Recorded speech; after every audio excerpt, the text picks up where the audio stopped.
Hello everyone and welcome to a special video with Zelda Breath of the Wild 2 only a week or so away, waiting to be shown off at Nintendo's E3 Direct. I thought it would be fun to go through and read some of your favorite Breath of the Wild 2 theories. I posted on Patreon, my Discord, Twitter, and even here on YouTube as a community post. As with the podcast and Zelda mailbag, you can also become a Patreon supporter to have your theories, topics, or questions be added to the very top of the list. First, a quick update. We're going to be having a new series, almost like a mini episode of the 𝐓𝐼𝐬 Gamescast, where once or twice per month, anyone who is a Patreon supporter will have a chance to join on a live stream to discuss Breath of the Wild 2, Zelda theories, news, rumors, leaks, or whatever topic that you would like to discuss. So if you're a fan of the channel, this is probably the easiest way to actually be on one of our videos. So we will begin with our Patreon theories. First, from Natsu.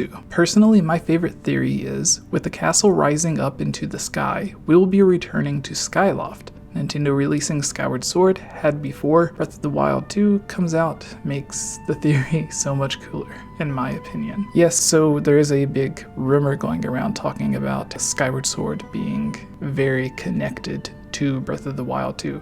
I kind of hope it's true. I hope they do something similar to what they did with Twilight Princess, where instead of the Wolf Link amiibo from Twilight Princess being compatible and giving you Wolf Link and Breath of the Wild, although I do still hope Wolf Link is there, I hope the Loftwing amiibo from Skyward Sword will also give you a Loftwing in Breath of the Wild 2. I don't know if we will get Skyloft. There's a strong theory out there that City in the Sky from Twilight Princess is what became of Skyloft, and Breath of the Wild is even further in the future. So I would be very interested to see what Skyloft does look like. Jin says, my question is, if you think this will be the last game in this Hyrule, that the sequel is an epilogue to the saga, I'd also like to know how to get into your Discord. So to get into the Discord, at the description of every video should be a link. If there is not, I will post one in the Patreon. As for the actual theory or question, I don't know. Not much of a theory, but no, I think if Breath of the Wild 2 ends up selling as well or better than Breath of the Wild 1, which has well over 20 million sales, then I think we will easily get a new Breath of the Wild 3. I mean, even Age of Calamity did really well. So I also expect a Hyrule Warriors 3 coming up sometime soon. Probably not about Breath of the Wild. Maybe they'll go a different route with it, similar to how the first and second aren't really connected. But I could see them doing an Age of Calamity based on the battle from 10,000 years ago, as opposed to the battle 100 years ago. Now, moving on to the YouTube community, and wow, 75 comments, 200 likes. I don't think I'll be able to get through all of this, but let's get started. David says, the one that the blue Sheikah energy is a form of Ganondorf's Malice. I have seen that. I personally don't believe the blue Sheikah energy is a form of Ganondorf's Malice. I think the energy is similar to the goddess fire. I know there's a separate theory that talks about that. I haven't covered it on my channel, but when it comes to the just any kind of Sheikah energy with Breath of the Wild, that's the one that I prefer.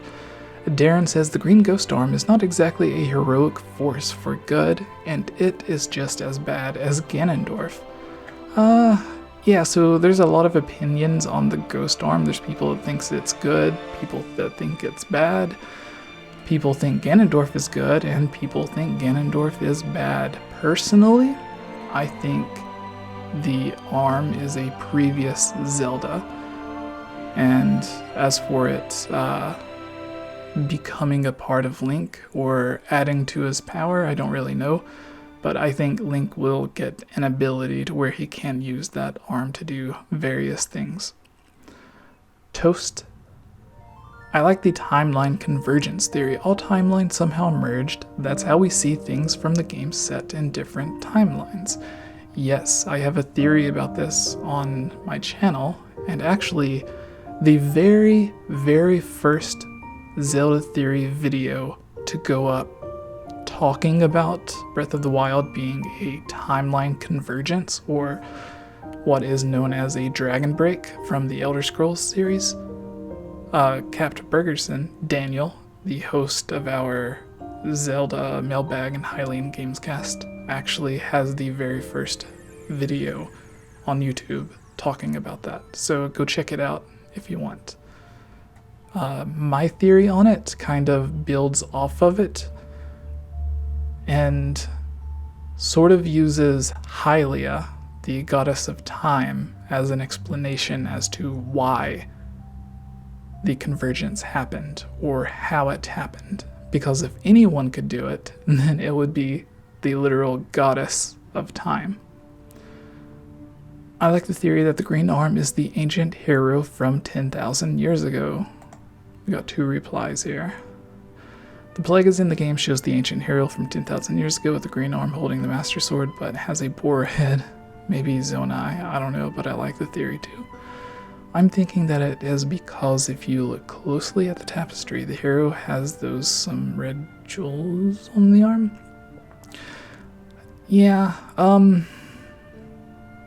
green arm and the ancient hero from 10,000 years ago. I'm still going with it being a previous version of Zelda. Nick. The hand is somehow related to the fused shadow, like an opposite of the fused shadow. It looks like a photo negative of the hand Midna uses in Twilight Princess. Yeah, it does. The hand she uses is technically her hair, which is crazy. The opposite of the fused shadow, well, like the fused shadow isn't really evil, I don't think. It's just how you use it, because Midna uses it for good, but other people can use it for bad stuff. Kind of like the Triforce. At least that's my opinion. I could be completely wrong, and probably am. Sealed Ganon. My favorite is this. The mummified body is the Ganondorf from Twilight Princess. The pointed rock formations contain the power of the light spirits, and the glowing hand is from Zant, or another Twilight Zonai being, or the hero of 10,000 years ago. I can't explain why here, because otherwise the comment would be very long. Yes, that is actually the reason that I posted this, was because I was hoping for those long comments explaining these very in-depth Zelda theories, because this was going to just be 5 of your favorite Zelda theories containing to Breath of the Wild 2, but since there were so many, I decided I'll just go through like 10 or 15 of them instead of just 5.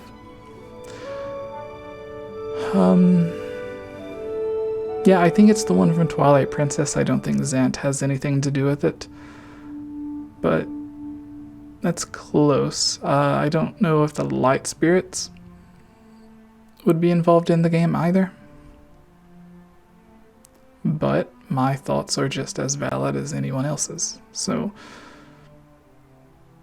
yeah.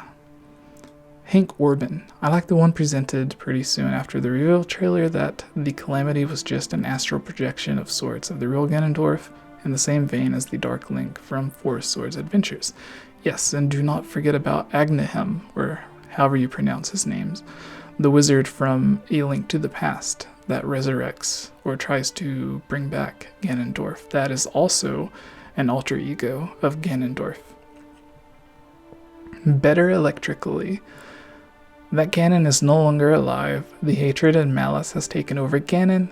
Ganon is being used as a battery. Yes, I think that goes along with the theory earlier about the blue fire. I don't necessarily believe it though, because they created the divine beasts and the guardians to stop Ganondorf the first time. And if they would have needed his energy to power all of that Sheikah tech, then how would they have been able to power all of it in the first place to stop Ganondorf if they didn't already have him being used as a battery, if that makes sense. I guess this will be the last one because it's getting really late, almost 6 a.m. here. The Ganon is no longer alive in the hatred. Oh yeah, we already said. Babam Buddy.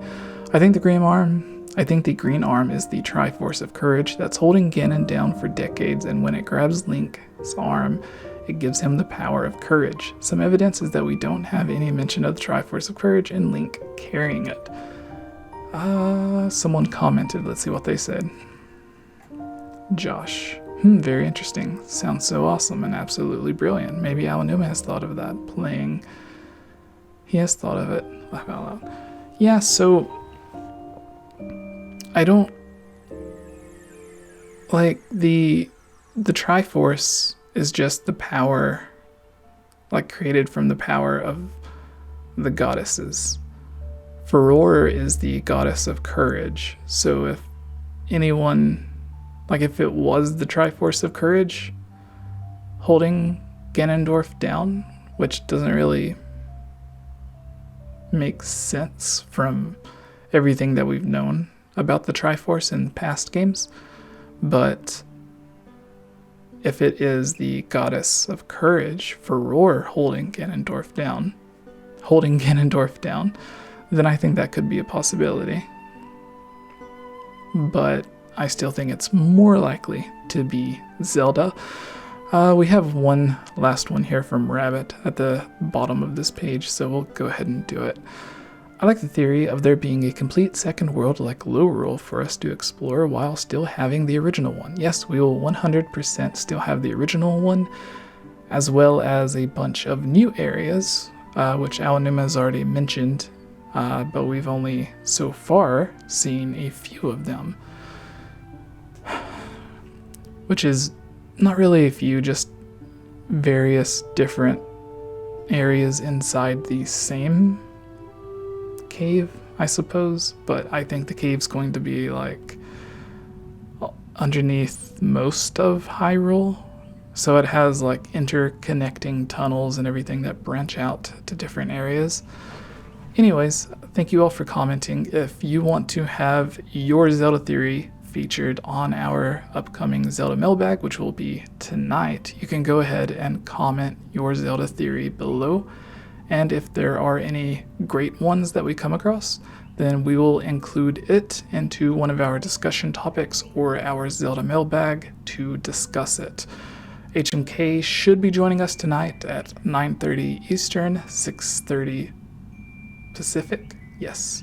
So yeah, thank you everyone for commenting, and I'm sorry I did not get to the rest of you, but there is like 70 something on here and 20 or 30 on Discord that I didn't even have time to get to.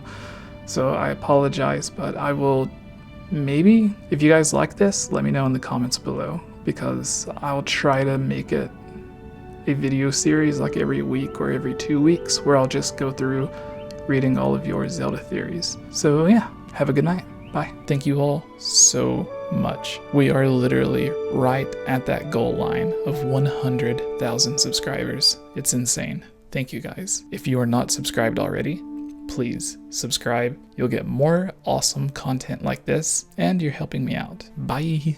Before we go, I want to give a huge thank you to everyone, especially our Patreon supporters at patreon.com/GameOverJesse. That's it for now, but a lot of rumors, news, and details are slowly leaking out. So please, stay subscribed and notified, and join our Discord to make sure you stay up to date on all Zelda Breath of the Wild 2 news. And you can find our Zelda podcast, the 𝐓𝐼𝐻 Gamescast, here on YouTube and on iTunes, where we have had many guests who have worked on the Zelda series. and have shared a lot of amazing stories about voice acting, such as Patricia Somerset voice acting as Zelda, Mike Drucker on Zelda's writing or translation team, coming up with the jokes in the game, stories behind the names of characters that he created. Please subscribe and let us know your thoughts in the comments below. Thank you. If you are a fan of our Zelda videos like this, Zelda Theories, our Zelda podcast, the 𝐓𝐼𝐬 Gamescast on iTunes, we would all really appreciate your support at patreon.com/GameOverJesse.